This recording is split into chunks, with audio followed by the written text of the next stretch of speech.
Good afternoon, everyone. Stuff New Zealand, Greenland's ice loss rapidly accelerating. Reporters, you need to double check your information. Clearly showing surface mass balance. Where do you get your bad information from?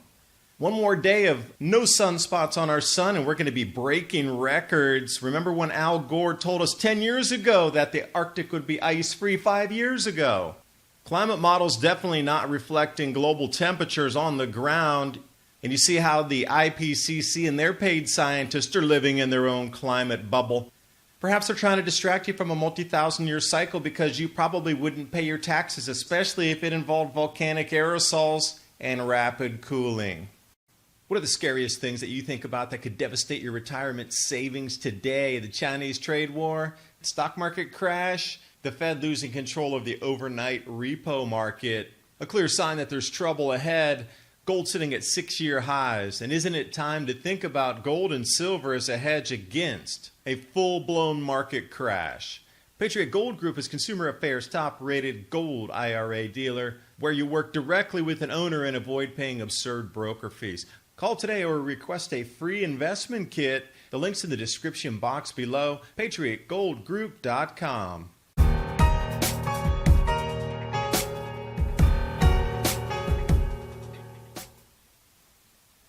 Right on here, Drudge Report, sun quietest since 1913. Wow, that's over a 100-year cycle. I wonder what the climate was like back in 1913 to 1915. Anyway, where did all the sunspots go? As we move through, if tomorrow remains sunspotless, this will break all records for anything in the space age. And then a few days after that, we're going to be breaking records back into the full century mark again, well over 100 years.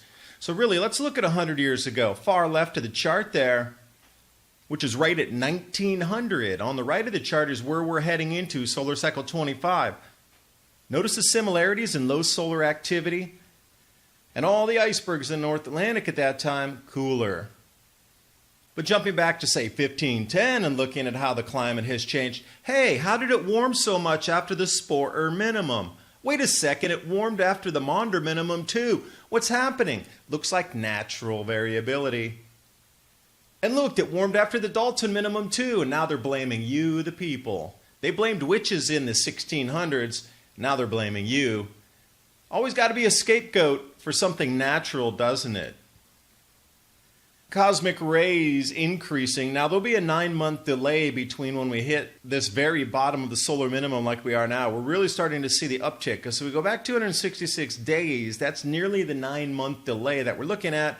And, of course, right on track. Up and up we go. So as we move through these next 5 to 6 months, these cosmic rays are going to increase. And guess what? There's going to be more cloud cover and heavier storms. Did you see down in Australia? They had 6 months worth of rain in a single 1 hour, Brisbane. Uncle Al, 10 years ago, told us the North Pole would be completely ice-free. This is a great day to mark in history. Forget the birthdays. Mark when Al Gore told us it would be ice-free 10 years ago in 5 years, but 5 years ago we still have ice. And oh, guess what? We still have ice today. Hey, Al, you're completely wrong. Those famous predictions were given in 2009 at COP15 in Copenhagen, where it repeated again and again. State-of-the-art computer modeling is going to tell us the future, and you individual people, you have no idea what you're talking about by looking at historical cycles, farmers' almanacs, sun cycles, and whatever. You guys are just crazy. The computers will beat you every time. Not really. You don't have all the inputs. And it's an existential threat, but China's still allowed to burn unchecked. Only you have to decrease your lifestyle, live in a square box, eat insect protein, and live on 3 watts of power per day, and then you can't even burn candles because that releases CO2. You have to sit in the dark. Great. The other half of the planet is allowed to do what they want. Now back to these state-of-the-art computer models here. The colored lines are reality on the ground, measured temperature. Those squiggly opaque lines, those are the state-of-the-art computer climate models that are mostly all wrong. I think there's one out of the 98 that's correct. And I was thinking, wow, if I was a stock trader and I was wrong 98% of the time, do you think I'd have a job? Why do we keep giving these clowns our money? Why is it stolen from us through taxes and giving to people who could toe this same narrative? Why are we not allowed another opinion to check and ask for balanced information? And if their models are wrong, stop using them. They haven't worked in how many umpteen years, decades now, and we're still hearing this same garbage again and again and again. At some point, oh wait, enter stuff New Zealand. Greenland's ice loss rapidly accelerates, hitting the high sea level projections.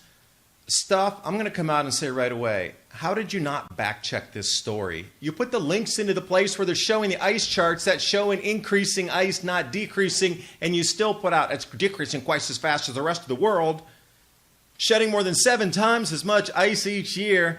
Go back to the 1990s, awesome. Do your multi-decade thing, great. But you missed the last 5 years with record ice gain on Greenland. How did you miss that? That is so amateurish. As your reporters and your writing staff and you, the editors over there, you couldn't even back check the ice sheet mass balance yourselves? You all should be fired. So since Stuff couldn't do it, why don't I bring it here for you? Because I actually went to the links and I know where Danish Meteorological Institute and Polar Portal are, so you can actually find this information, which I've linked to everything in the description box below. You follow the climate models. You follow Al Gore's bad predictions, and please go take a look at what Greenland has been doing with the ice for the last 5 years. That blue line is this year. You see where that flat line where it says mass loss, anything below that is melt. Anything above it is gain. And they're trying to tell you Greenland's warming twice as fast as the rest of the world and there's all this massive loss of ice. The numbers themselves from the DMI don't even show that. And that giant tick down there in August, that was a broken station that gave false readings. I'm really surprised DMI and Polar Portal haven't fixed that yet and put the real readings back in place. Maybe it'll take another year before they readjust their bad data. And I even dug out the gold standard to measure the loss. What they have is 12,000 square kilometers. And all that funnels into a certain river. And then they're measuring it. The gold standard, the 1 hour measurement now to show you the outflows of water. It's the newest, it's the best they have, and it's the go-to to prove Greenland's melting. Yet, the purple arrow that I put in there is where Greenland is melting. Do you see runaway melting at the moment? Stuff New Zealand, check your sources. The Watson River, the outflow is the gold standard to prove it. Go check it, double check it, and see how badly written that article was. This climate debate, they're living in a bubble. Truly, they're not even looking at reality on the ground, true measurements. They're still up in their hocus pocus, handout land from the IPCC to prove global warming, yet they overlook the data. Sickening is what that is. But again, I'm going to say they're trying to deflect and distract you from a heavier, more powerful, multi-thousand-year climate cycle that is ongoing and intensifying. It's going to involve more volcanic activity, and that would scare you. You notice the narrative right now of stability across the entire media network. Finance, oh, it's stable. Climate, oh, it's stable. Food production, oh, it's stable. You know what? None of those are stable. You're being deflected. I highly encourage you to take a look at what's happening. Zero hedge is a good place to stop. But everywhere you see a giant uptick or downtick, obviously they couldn't flip the southern hemisphere on top of the northern hemisphere, so it's inverted in the red. But where you see the giant ticks up or down, those are massive volcanic eruptions that cooled our planet.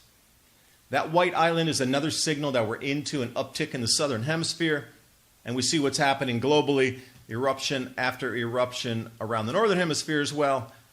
I would try to distract you too, so you continue with your stable spending and buying habits, so you don't pull your money out of the banks and disrupt the global financial system until they're ready to lock you down. And instead of giving money to the United Nations in a global carbon tax, I invite you to check out the Adapt 2030 December merch. It's not CO2, it's not you, it's the sun. Men and women's short and long sleeve tees and hoodies. Warning, this design may trigger Al Gore. The link's in the description box below, and it's another way to help support the Adapt 2030 channel.